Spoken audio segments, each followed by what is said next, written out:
Hey everyone, I am back to making movie reviews. I wanted to review more movies before I made this video since I really like some stuff that came out recently and some other stuff I think would be interesting to talk about. But the writer's strike left me not feeling all that motivated to make a movie review or any type of movie coming out. But after watching a review, I saw this clip right here where it says that it is okay for film critics to review films, and this particular movie gave me the energy to want to talk about it. So let's get started. If you remember from my top 10 movies of 2022, you know that I am a fan of the TMNT. I have seen the 2003 series, I am in love with the 2012 series, I enjoyed Rise, the TMNT, and its movie, and I'm probably one of the 10 people who thought that TMNT 2007 was a great movie. I remember when we were getting concept art for this new TMNT movie, and I was not feeling much about it. I just said I'll wait for a trailer to see how it is going to be. After the trailer came out, I was really interested in seeing this movie. Then I learned that the turtles will be voiced by actual teens, that I saw my movie theater was doing an early screening? Shut up and take my money!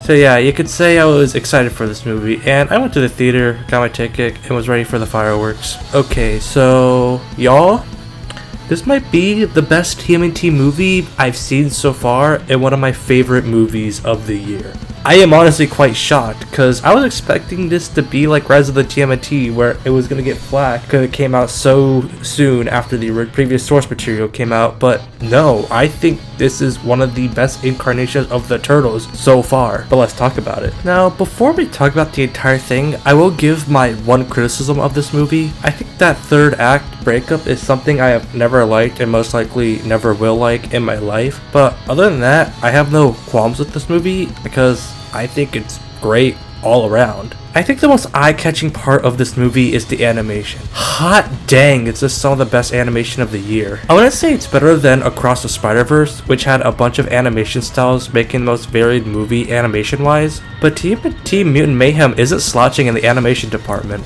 I think what makes it work is the more comic-like colors they put in this movie. I also love the fact that the animation and designs were made to make it look like a teenager drew them, making the world pop out more in an era where anime movies are taking influence from Spider-Verse and making some gorgeous looking stuff like Nimona and Puss in Boots: The Last Wish. What also makes the movie great is that it has a more hip-hop soundtrack that sets the vibe that this movie is going for. Such a feast for the ears and makes each scene such a joy to watch.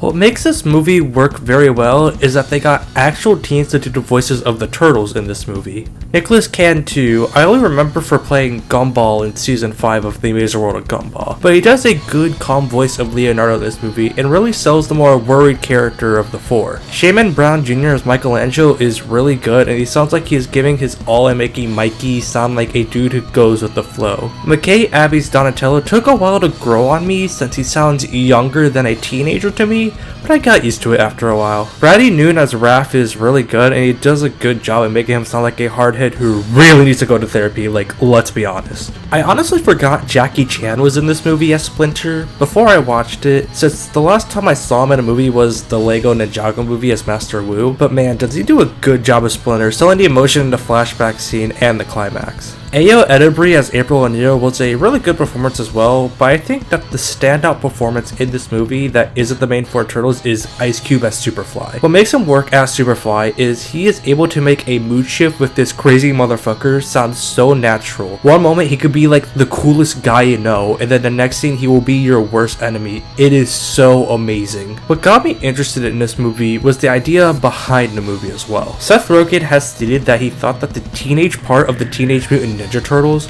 was the most underexplored part of the brand, which I think makes sense since these teens' only real sense of being teenagers is that they skateboard and pizza and all that stuff that's associated with the brand. In this movie, however, I think they were able to explore the more teen part of the Teenage Mutant Ninja Turtles, with them talking about what they would want to do if they were normal or accepted by society, them talking about celebrities they think are cool, and a scene that was actually like really cool, I'm not gonna lie. The entire school scene and them recording the stupid shit they do as teenagers and sneaking out to do stuff without parent consent. You could tell that they wanted the teenage part of the Teenage Mutant Ninja Turtles to be on the same level as the mutant and ninja part of the brand.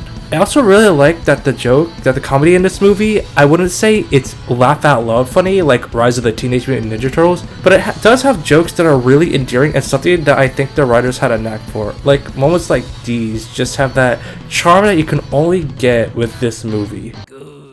Okay, Batman. Dude, what? I'm just trying to hype you guys up, okay? Give me that list, okay? What else we getting? Overall, I think that this is one of the best Teenage Mutant Ninja Turtles movies and is worth a trip to the theater. By the time this video is out, the movie will be in theaters on August 2nd, so go have fun with this incarnation of the Turtles. I highly recommend it. If you liked today's video, consider leaving a like and subscribing for more. Be sure to follow me on Twitter and Letterboxd, link in the description. You can also watch my podcast, The Anonymous Gamers, where me, Protector, and a guest of ours talk about video games for about an hour or two, or maybe 3 if you're Sonic Adventure 2. Oh my goodness.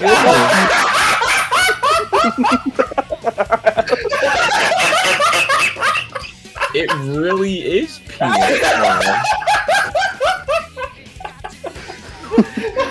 I have successfully ruined Route 280 for Kibbs. Oh yeah, that's the deal breaker for Route 280, yeah.